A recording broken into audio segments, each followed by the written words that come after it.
Hello class. So welcome back. और जैसे कि हमने आपका करंट अफेयर्स का सीरीज शुरू किया हुआ है, आज हमारा थर्ड डे है। 1 जून के करंट अफेयर्स हम कवर करेंगे यहाँ पर। तो जल्दी से शुरू करते हैं, और ये वीडियो मैं कोशिश करूँगी जितना शॉर्ट रख सकूँ उतना रखूँ, सो दैट सारे बच्चे ये वीडियो देखें। और प्लीज़ प्लीज़ प्लीज़ यार, तुम लोग वीडियोस देख तो रहे हो, बट उस पर जो क्वेश्चंस पूछ रही हूँ, जो चीज़ें आपसे पूछी जा रही हैं, उस पर कमेंट करो, ठीक है। लाइक करो, शेयर करो, सब्सक्राइब करो, सो दैट हमें एक मोटिवेशन मिलता रहे कि हमें किस तरीके से काम करना है, ठीक है। और कोई भी आपको लग रहा है कि हमने कोई चीज़ कवर नहीं की है या कुछ इम्प्रूवमेंट की ज़रूरत है, तो प्लीज़ आप हमें कमेंट सेक्शन में एक कोई भी सजेशन जो है आप हमें दे सकते हैं। काफ़ी बच्चों ने टेलीग्राम पर पीडीएफ शेयर करने के लिए बोला था, तो वो भी जो है हम उस पर वर्क कर रहे हैं, और जल्दी से जल्दी आपको सारी पीडीएफ जो है आपके टेलीग्राम पर मिल जाएंगी। ओके, बढ़ते हैं आज के करंट अफेयर्स की तरफ। पहला आज है 1 जून, और यहाँ पर हम जितनी भी 1 जून की जो न्यूज़ हैं वो कवर करेंगे। पहली जो न्यूज़ है आपके सामने आ रही। बेसिकली देखो, सबसे पहले हमें हर दिन जो है वर्ल्ड मिल्क डे हो गया, कल हमने पढ़ा था वर्ल्ड नो टोबैको डे, ठीक है। यहाँ पर आज 1 जून को हम हर दिन सेलिब्रेट करते हैं वर्ल्ड मिल्क डे, ठीक है। और ये जो है ये 1 जून को हमने इसको अडॉप्ट किया है। और कौन सी ऑर्गेनाइजेशन है, फूड एंड एग्रीकल्चर ऑर्गेनाइजेशन, जो कि यूनाइटेड नेशन की है, वो इस दिन को उसने डिसाइड किया कि वर्ल्ड मिल्क डे सेलिब्रेट करे। बेसिकली ये जो डे है ये मार्क करता है कि किस तरीके से मिल्क को एक ग्लोबल फूड बनाया जाए और डेयरी इंडस्ट्री को जो है सेलिब्रेट किया जाए। एक एक अपॉर्चुनिटी प्रोवाइड करता है to bring attention to activities that are connected with dairy sector, ठीक है। तो डेयरी सेक्टर के साथ जितनी भी एक्टिविटीज़ जुड़ी हैं उसको एक तरीके से, किस तरीके से उसको प्रमोशन मिले, और किस तरीके से जो मिल्क है, ठीक है। क्योंकि देखो, मिल्क क्या है, मिल्क हमारा एक ऐसा सोर्स है जो कि मल्टीपल सोर्सेज या फिर मल्टीपल प्रोडक्ट्स बनाने के काम आता है। मिल्क आप बोलोगे तो बहुत हाईली न्यूट्रिशियस आपका एक इंग्रेडिएंट है, ठीक है। और यहाँ पर हमें मिल्क से हम पनीर, जो कि जिसमें बहुत ज़्यादा प्रोटीन होता है, देन मिल्क से हम लस्सी पीते हैं जो कि गर्मियों में हमारे लिए बहुत अच्छी होती है। एंड मिल्क से जो है काफ़ी ज़्यादा बटर बनता है, घी बनता है, which is very good for your health, ठीक है। दैट इज़ वाई इस ऐसा डे हमने रखा है जिस दिन हम एक डे सेलिब्रेट करेंगे जहाँ पर जो मिल्क की इम्पोर्टेंस है और डेयरी सेक्टर जो है कंट्री का, उसको ग्रोथ मिले, ठीक है। पब्लिक अवेयरनेस बढ़े किस तरीके say about the value of the milk, उस वजह से, और स्पेशली बच्चों तक ये मील पहुंचाई जाए, किस तरीके से जो है उन सेक्टर्स में काम किया जाएगा कि ये ज़्यादा महंगा ना पड़े गरीब को, और ज़्यादा हर सेक्शन ऑफ सोसाइटी तक ये जो बेसिक आपका इंग्रेडिएंट है, फूड है, वो आपको हर बच्चे तक मिले। तो इसीलिए हम ये दिन सेलिब्रेट करते हैं। इम्पॉर्टेंट हो जाती है हर दिन की थीम। वर्ल्ड मिल्क डे की थीम है डेयरी। बेसिकली जो थीम है वर्ल्ड मिल्क डे की, वो है आपका कि किस तरीके से अटेंशन जो है वो लाई जाए, और हम इसको बोलते हैं डेयरी नेट ज़ीरो, ठीक है। एम है कि हमें जो is to achieve dairy net zero, ताकि जितनी भी ग्रीन हाउस गैस एमिशंस हैं वो हमारी आगे के 30 सालों तक हम उसको जो है कवर कर सकें, उसको रिड्यूस कर सकें, और वेस्ट मैनेजमेंट को मैनेज कर सकें, ठीक है। किस तरीके से क्लाइमेट चेंज पे जो असर पड़ रहा है उस तक अटेंशन पहुंचाया जाए, यही हमारी थीम है। और डेयरी सेक्टर को कैसे जो है आगे बढ़ाया जाए, यही हमारे इस साल की थीम भी है। ओके, ये था। आपसे बहुत बारी क्वेश्चन आ सकता है कि कौन सी ऑर्गेनाइजेशन वर्ल्ड मिल्क डे जो है उसने सेलिब्रेट करती है, या कौन से उसने जो है दिन रखा है। तो फूड एंड एग्रीकल्चर ऑर्गेनाइजेशन, ठीक है। आगे बढ़ूं तो आगे आपके पास जो न्यूज़ है वो है global day of parents. So basically जो ग्लोबल डे है पेरेंट्स का, ये हर साल जो है मनाया जाता है। और ये क्या दर्शाता है, it is the event that celebrates the importance of parents in childrens life, कि पेरेंट्स की क्या इंपॉर्टेंस है बच्चों की ज़िंदगी में, और किस तरीके से बच्चों को अपने माँ बाप की इज्जत करनी चाहिए, चाहे वो कुछ भी देखो, आपको घर वाले डांटते हैं, आपको घर वाले बोलते हैं, लेकिन इसका मतलब ये नहीं है कि वो आपके लिए बुरा चाहते हैं, ठीक है ना। तो बच्चों की लाइफ में पेरेंट्स की कितनी इंपॉर्टेंस है। काफ़ी अभी देखो, हमने पीछे देखा कोविड के चलते काफ़ी पेरेंट्स, बच्चों ने अपने पेरेंट्स खोए हैं, ठीक है ना। सो काफ़ी ज़्यादा जो चीज़ें हैं वो इमोशनली अगर देखा जाए तो भी हमारे लिए हम देखो, जब चीज़ें हमारे पास होती हैं हमें शायद उन चीज़ों की वैल्यू नहीं होती है, ठीक है। जब वो हमसे दूर जाती हैं तो हमें उन चीज़ों की वैल्यू होने लगती है। तो अब हमें ऐसे दिन रखने पड़ रहे हैं कि हमें डे ऑफ पेरेंट्स जो हैं, पेरेंट्स की इम्पोर्टेंस को दर्शाया जाए। तो इस तरीके के दिन मुझे नहीं लगता कि ज़रूरी थे, पहले ऐसे कोई दिन नहीं थे, लेकिन आज बच्चा इतना बिजी हो गया है, पेरेंट्स भी अपनी लाइफ में बिजी हो गए हैं, तो हमें ये ध्यान देना पड़ता है, ये याद दिलाना पड़ता है सबको कि यार ये पेरेंट्स का क्या वैल्यू है, बच्चा किस तरीके से अपने पेरेंट्स के साथ जुड़ा रहे। तो बेसिकली ये वही डे है जो सेलिब्रेट किया जाता है हर जून को, which is known as global day of parents. ये पेरेंट्स की इंपॉर्टेंस दर्शाता है बच्चे की लाइफ में। और जो मेन पर्पस है, ठीक है, वो क्या है कि एक अंडरस्टैंडिंग और एक अप्रिसिएशन, ठीक है, कि पेरेंट्स का क्या रोल होना चाहिए बच्चों की लाइफ में, और बच्चे उनको अच्छे से समझे, अवेयरनेस हो। ऐसा नहीं है कि कोई पेरेंट कुछ बोल रहा है, बच्चा बोल रहा है कि नहीं आपको पता नहीं लगता, आप कुछ भी कह रहे हो, ये वो। तो ये चीज़ें नहीं होनी चाहिए। एक अवेयरनेस बढ़ा रहा है कि अंडरस्टैंडिंग बरकरार करने के लिए ये डे सेलिब्रेट किया जाता है।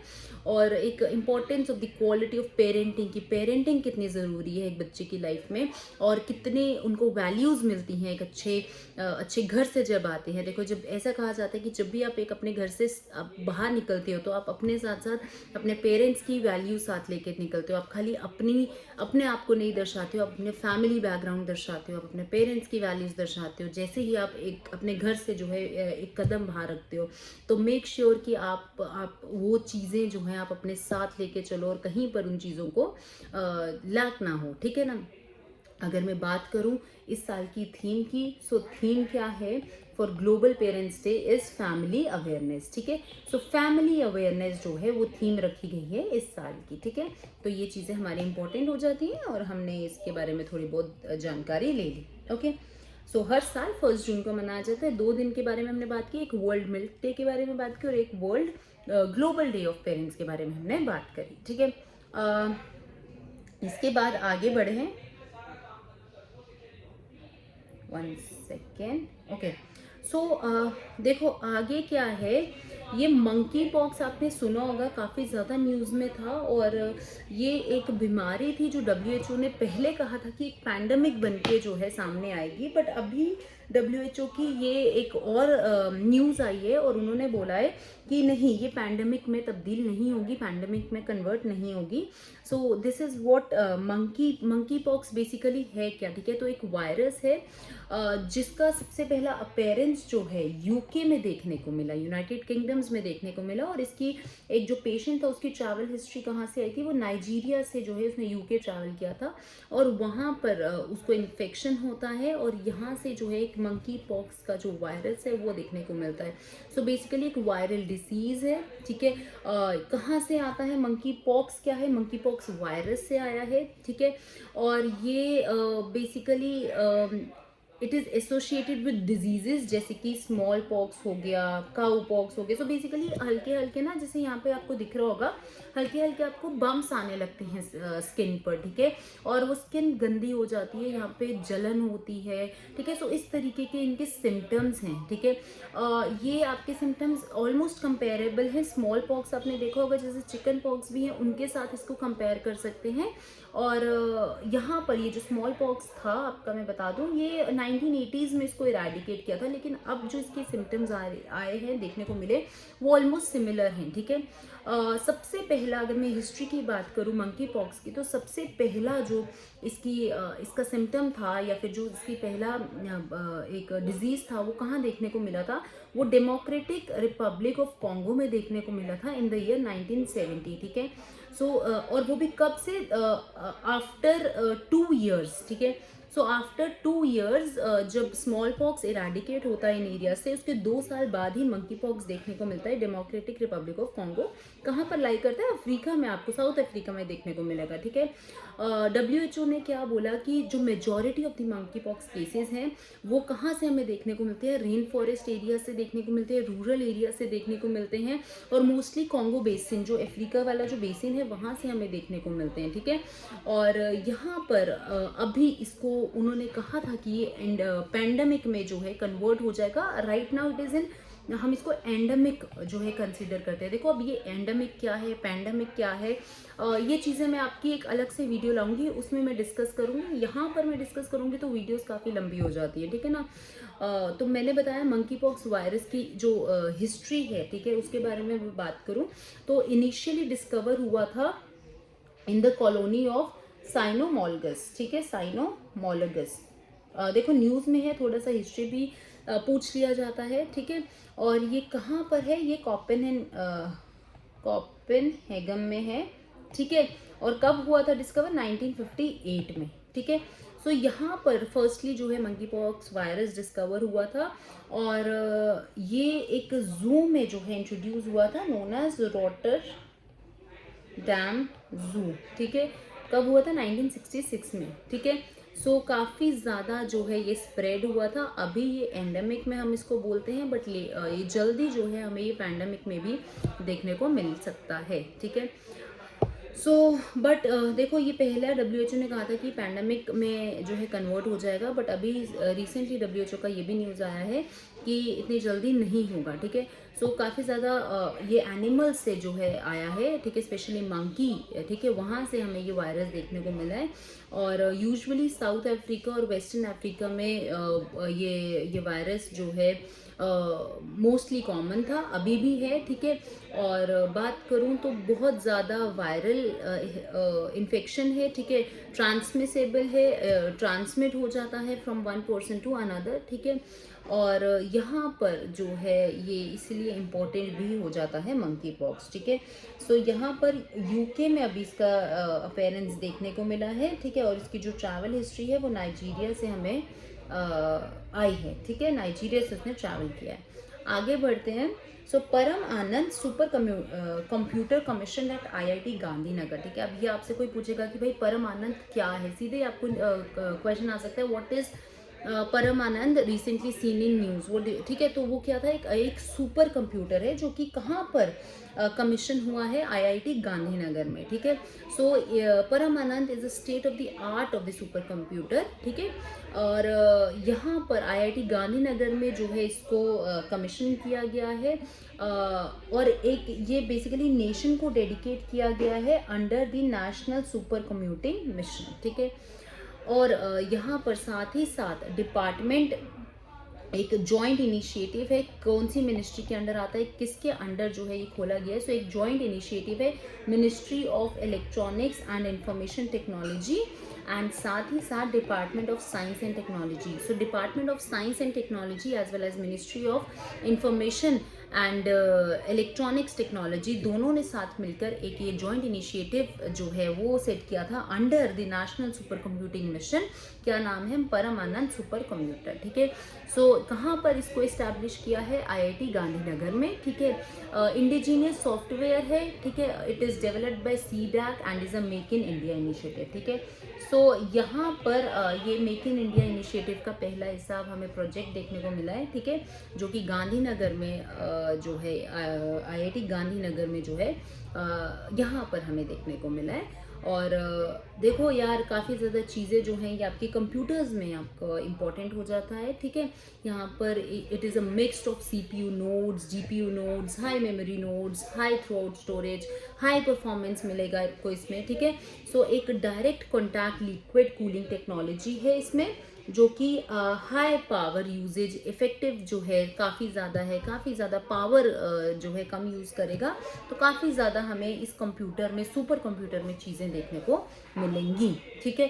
तो ग्रेट बेनिफिट होएगा in the multi disciplinary domains of science and technology. तो साइंस और टेक्नोलॉजी की फील्ड में भी हमें बहुत ज़्यादा बेनिफिट होएगा इस चीज़ से। ये आपको कुछ बातें हैं जो थोड़ी बहुत पता होनी चाहिए, ठीक है। तो क्वेश्चन डायरेक्ट आ सकता है, कहाँ पर है, किसका जॉइंट इनिशिएटिव है, ministry of electronics and technology and साथ ही साथ आपका department of science and technology, ठीक है। आगे बढ़ते हैं, टाटा मोटर्स और फोर्ड की जो एक न्यूज़ आई है। So basically Tata passenger electric mobility limited, a subsidiary of Tata Motors, ठीक है, and Ford India private limited, एक इन्होंने मेमोरेंडम ऑफ अंडरस्टैंडिंग साइन किया with the government of Gujarat, ठीक है। सो गुजरात गवर्नमेंट के साथ दोनों ने मिलकर, फोर्ड ने और टाटा ने मिलकर एक मेमोरेंडम साइन किया है। और किसके लिए साइन किया? For the potential acquisition of the FIPL Sanand vehicle manufacturing, ठीक है। सो व्हीकल मैन्युफैक्चरिंग के लिए दोनों ने ही साथ मिलके एक मेमोरेंडम साइन किया है, जिसके तहत जो फैसिलिटी दी जाएगी, ठीक है, पोटेंशियल एक्विजिशन दिया जाएगा for the of the facilities, land provide होंगी, बिल्डिंग्स प्रोवाइड होंगी, जहां पर व्हीकल का जो मैन्युफैक्चरिंग होएगा उसके लिए एक ज़मीन दी जाएगी, मैन्युफैक्चरिंग प्लांट लगाया जाएगा, दोनों ने मिलकर अच्छी मशीनरी जो है वो दी जाएगी, और इक्विपमेंट और जितने भी ट्रांसफ़र ऑफ ऑल दी जो एलिजिबल एम्प्लॉयज़ हैं उनको पूरी की पूरी फैसिलिटीज़ प्रोवाइड होंगी। सनंज जो FIPL सनंज व्हीकल मैन्युफैक्चरिंग ऑपरेशन है, ठीक है, ये क्या सब्जेक्ट, ये क्या बेसिकली डिज़ाइन करते हैं या फिर क्या किन बेसिस पर इसको रखा गया है। सो डेफिनेटिव एग्रीमेंट्स हैं, ठीक है, जो उन्होंने आपस में साइन किए हैं, और एक state of the art side हमें देखने को मिलेगी, ठीक है। यहाँ पर व्हीकल की मैन्युफैक्चरिंग की बात करी गई है, नई मशीनरीज व्हीकल्स में किस तरीके से और नई इक्विपमेंट्स किस तरीके से व्हीकल्स में इनोवेशन की बात करी गई है, ठीक है, जो कि नेसेसरी भी है ताकि जितने भी जो आगे व्हीकल्स बन रहे हैं, जैसे कोई तेल ज़्यादा खा रहा है, ठीक है, किसी की मशीनरी जो है वो लैक हो रही है, तो किस तरीके से उन चीज़ों पर वर्क किया जाएगा, और एक installed capacity of 300,000 units per annum, ठीक है, बिल्ड किया जाएगा अंदर ही, जो कि काफ़ी ज़्यादा जो है हमें फ़ायदा पहुंचाएगी, व्हीकल्स में जो है इसका काफ़ी ज़्यादा फ़ायदा हमें देखने को मिलेगा। सो किन दो ने ये साइन किया है? टाटा मोटर्स एंड फोर्ड ने, ठीक है। कहाँ पर? गुजरात गवर्नमेंट के साथ ये साइन किया हुआ है, और एक पोटेंशियल एक्विजिशन जो कि FIPL Sanand vehicle manufacturing facility है, उस पे काम करने की बात हो रही है। पोटेंशियल एक्विजिशन, कितना पोटेंशियल जो है, क्या क्या चीज़ें हम इसमें इंक्लूड कर सकते हैं कि अगर हमने प्लांट जो है मैन्युफैक्चर करना है किसी व्हीकल को बनाने के लिए, तो उस पर क्या वर्क होएगा, वो सब चीज़ें हमने यहाँ पर देखी हैं, ठीक है। उसके आगे हम बात करें वर्ल्ड हेल्थ ऑर्गेनाइजेशन की। सो वर्ल्ड हेल्थ ऑर्गेनाइजेशन ने चूज किया है झारखंड को, ठीक है, very important for tobacco control. कल ही हम वर्ल्ड नो टोबैको डे के बारे में हमने पढ़ा है। Now which state has been awarded for tobacco control, की जहाँ पर सबसे ज़्यादा टोबैको जो है कंट्रोल हो गया है वो है झारखंड, ठीक है। और इसका जो हैशटैग है वो है हैशटैग कमिट टू क्विट, ठीक है। सो ये आपके लिए अगेन इंपॉर्टेंट हो जाती है। कल मैंने डिटेल में जो है नो टोबैको डे के बारे में चीज़ें डिस्कस करी थी, ठीक है। और ये देखो, एक और मैं आपको बता देती हूँ, एक सर्वे आता है, कौन से सर्वे में इस स्टेट का जो है नाम दिया है, तो ग्लोबल एडल्ट टोबैको सर्वे, ठीक है। सो ये एक रिपोर्ट आती है ग्लोबल एडल्ट टोबैको सर्वे की रिपोर्ट में जो है झारखंड ने टॉप किया है फॉर टोबैको कंट्रोल, और सबसे ज़्यादा जो टोबैको है वो यहाँ पर कंट्रोल हुआ है। पहले 51.1% टोबैको से लेके अभी ये यहाँ पर 48% जो है स्मोकर्स यहाँ पर देखने को मिले हैं। सो काफ़ी ज़्यादा कंट्रोल जो है हमें देखने को मिला है यहाँ पर, ठीक है। ओके, सो आगे बढ़ते हैं। आगे है आपका नेशनल काउंसिल फॉर टीचर, ठीक है। Okay, national council for teacher education has launched an online portal to simplify process of recognition of teacher education programs in higher education institutions, ठीक है। सो अब NCTE national council for teacher education, उन्होंने एक online portal जो है वो तैयार किया है ताकि टीचर एजुकेशन प्रोग्राम्स को और कितने सिंप्लीफाई किया जा सके, टीचर्स को जो है ट्रेनिंग प्रोवाइड होगी हायर एजुकेशन इंस्टीट्यूट में किस तरीके से पढ़ाना है, और उनका जो बेसिकली एजुकेशन प्रोसेस है वो सिंप्लीफाई हो जाए। सो किसने लॉन्च किया है? एनसीटी ने किया है।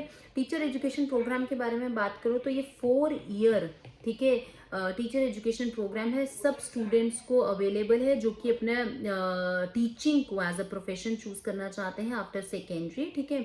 So that is this is what teacher education programme means. ये एक इंटीग्रेटेड कोर्स है जो कि बेनिफिट करेगा जितने भी स्टूडेंट्स हैं उनको। 1 साल, देखो पहले क्या होता था कि पहले अब हमें बीएड करने के लिए जो आपका टीचिंग के लिए कंपल्शन था वो 2 साल के लिए जो है ज़रूरी था, ठीक है। सो 3 साल की ग्रेजुएशन करो, बाद में 2 साल के लिए बीएड करो फॉर द टीचिंग पर्पसेस। अभी क्या हो गया है, अभी यहाँ पर इन्होंने 3 साल आपके ग्रेजुएशन रखा है, साथ ही में 1 साल का इंटीग्रेटेड कोर्स है। अगर आपको टीचिंग एजुकेशन फील्ड में जाना है तो टोटल 4 साल का इंटीग्रेटेड कोर्स आएगा जिसमें आप टीचिंग फील्ड में जो है वो जा सकते हो, ठीक है। So this is what teacher education programme means. अभी एनसीटी ने एक ऑनलाइन पोर्टल जो है वो लॉन्च किया ताकि जो प्रोसेस है टीचर एजुकेशन प्रोग्राम का उसको सिंप्लीफाई कर सकें, ठीक है। अगर मैं national council for teacher education की बात करूं तो ये मिनिस्ट्री ऑफ एजुकेशन के अंडर आती है, ठीक है, एनसीटीसी। और ये आपकी नेशनल एजुकेशन प्रोग्राम 2020 के तहत जो है इन्होंने करिकुलम तैयार किया था for student teacher to get a degree. जो स्टूडेंट टीचर बनना चाहते हैं उनको स्टार्टिंग से जो है ट्रेन किया जाए during the course of their graduation only, ठीक है। सो ये कुछ आपकी बातें हैं, थोड़ी बहुत चीज़ें हमें पता होनी चाहिए। आगे बढ़ते हैं। तो आगे आपकी जो न्यूज़ है ये है राजेश गेरा। ये एक साइंटिस्ट हैं जो कि अपॉइंट किए गए director general of national informatics centre, ठीक है। सो एनआईसी के कौन अभी अपॉइंट करे गए हैं डायरेक्टर जनरल? राजेश गेरा। सीधा सीधा डायरेक्ट क्वेश्चन जो है आपको बन सकता है, ठीक है। नेशनल इंफॉर्मेटिक्स जो आपके सेंटर है ये इंडियन गवर्नमेंट ऑर्गेनाइजेशन है, ठीक है। और ये किसके अंडर आती है? Under the ministry of electronics and information technology, okay. So it was also establish कब हुई थी? 1976 में एस्टैब्लिश हुई थी। और इसका ऑब्जेक्टिव क्या था कि to provide technology driven solution, कि टेक्नोलॉजी से कैसे काम लिया जाए। और सेंटर और स्टेट में टेक्नोलॉजी ड्रिवन सोल्यूशन पे इन्होंने काम किया। नेशनल इंफॉर्मेटिक्स सेंटर तो हमारे पास इंडियन ऑर्गेनाइजेशन है, मिनिस्ट्री ऑफ एजुकेशन और आईटी के अंदर आती है, टेक्नोलॉजी से रिलेटेड काम करती है। 1976 में इस्टेब्लिश हुई थी। और सेंटर और स्टेट में टेक्नोलॉजी को किस तरीके से यूज़ किया जाए उस पर ये काम करती है। राजेश गेरा जो है वो अपॉइंट किए गए हैं इसके डायरेक्टर जनरल, ठीक है। आगे बढ़ते हैं। तो आगे जो है आपका Gujarat to host the national education ministers conference. तो कौन सी स्टेट जो है अभी 2 day national education ministers conference जो है वो चलेगा, कौन होस्ट करेगा? Gujarat will host that. और ये जो मीटिंग होगी ये अटेंड करी जाएगी by the union education minister Dharmendra Pradhan. तो कौन है हमारा union education minister? Dharmendra Pradhan. और इसके साथ साथ अदर यूनियन मिनिस्टर्स भी रहेंगे, ठीक है। अब ये किस पर बात करेगा? ये बात करेगा, कॉन्सेंट्रेट करेगा कि जो नेशनल एजुकेशन पॉलिसी है, ठीक है, 2020 की, उसको किस तरीके से इम्प्लीमेंट किया जाए। स्कूल स्किलिंग की बात की। देखो कोविड के बाद काफ़ी ज़्यादा जो है पैटर्न चेंज हो गया। लोग ऑनलाइन में जब आ गए थे बच्चे, तो एजुकेशन सिस्टम काफ़ी ज़्यादा जो है हमारा डिग्रेड हुआ है। मैं नहीं बोलूँगी कि अपग्रेड हुआ है, ठीक है, डिग्रेड हुआ है। बच्चों ने इनफैक्ट आपको मैं बताऊँ तो सबसे ज़्यादा अगर रिपोर्ट्स के हिसाब से बात करी जाए सबसे ज़्यादा स्कूल्स जो हैं हमारी कंट्री में ही बंद हुए थे। और काफ़ी ज़्यादा जो है हमें एजुकेशन की फील्ड में बच्चों को भी लॉस हुआ है। जितना नॉलेज जो है बच्चा एक स्कूल जाकर गेन कर सकता है, एक क्लास रूम में बैठ के गेन कर सकता है, उतना उसने ऑनलाइन, इसका डिसिप्लिन बच्चे का बहुत मैटर करता है, ठीक है। तो वो चीज़ें जो हैं वो कहीं ना कहीं लैक हुई हैं। अब उन्हीं चीज़ों को वापस से किस तरीके से रिन्यू किया जाएगा, किस तरीके से उन पर बात करी जाएगी। तो यहाँ पर एक 2 दिन का कॉन्फ्रेंस जो था, नेशनल एजुकेशन मिनिस्टर कॉन्फ्रेंस जो था गुजरात में, जो गुजरात है वो होस्ट करेगा, जिसमें यूनियन एजुकेशन मिनिस्टर धर्मेंद्र प्रधान होंगे और बाकी के यूनियन मिनिस्टर्स भी होंगे, स्टेट और यूनियन टेरिटरीज के भी मिनिस्टर्स होंगे, ठीक है। तो स्किलिंग पे काम करेंगे, डिजिटल प्रोजेक्ट्स पे काम करेंगे, ठीक है, नेशनल एजुकेशन टेक्नोलॉजी पे काम करेंगे, ठीक है। जो स्टेट एजुकेशन मिनिस्टर्स हैं they will also pay visits to, जैसे केंद्रीय विद्यालय हो गया, ठीक है, देन फॉरेंसिक साइंस यूनिवर्सिटीज़ हैं, ठीक है, नेशनल फॉरेंसिक साइंस यूनिवर्सिटीज़ हैं, ठीक है। तो इस तरीके के जो एजुकेशनल इंस्टीट्यूशंस हैं उन पर भी ये लोग विजिट करेंगे। और यही एक यहाँ पर इम्पोर्टेंट न्यूज़ थी, ठीक है। तो हमने ये भी आज की कवर कर ली। ओके, सो नेक्स्ट है आपकी, Israel and United Arab Emirate sign the first Arab free trade deal. सीधे सीधे क्वेश्चन बन सकता है, किन दोनों ने first Arab trade deal sign करी है? Israel and United Arab Emirates, UAE और इसराइल ने, ठीक है। So Israel has inked its first trade agreement with an Arab country. पहली बारी इसराइल ने trade agreement, free trade agreement जो है अरब कंट्री के साथ साइन किया है, with that is with UAE. जो एग्रीमेंट है वो साइन कहाँ हुआ है? दुबई में, बाय ओरना बारबीवे एंड अब्दाला बिन तोक अलमारी, ठीक है। तो ये नाम हमें नहीं याद रखने हैं इतने ज़्यादा, ये जस्ट न्यूज़ में है तो हम पढ़ रहे हैं। आपके लिए इंपॉर्टेंट क्या हो जाता है कि एग्रीमेंट किसके बीच में साइन हुआ है? फ्री ट्रेड डील का, ठीक है। सो ये कुछ इंपॉर्टेंट न्यूज़ थी आज की, हमने कवर करी। बाकी का आई होप आपको ये अच्छा लग रहा है। अगर आपको कोई भी दिक्कत है, कोई भी परेशानी आ रही है तो प्लीज़ लेट अस नो। बाकी अगर आपको अच्छी लग रही हैं हमारे ये सीरीज़ अच्छी लग रही हैं जो हमारे करंट अफेयर्स चल रहे हैं, तो हमें हमारे लाइक करें, ठीक है। वीडियोस को शेयर करें, सब्सक्राइब करें एंड प्लीज़ जितना हो सके उतना शेयर करो ताकि हर बच्चे तक जो है ये चीज़ें पहुँचें। देखो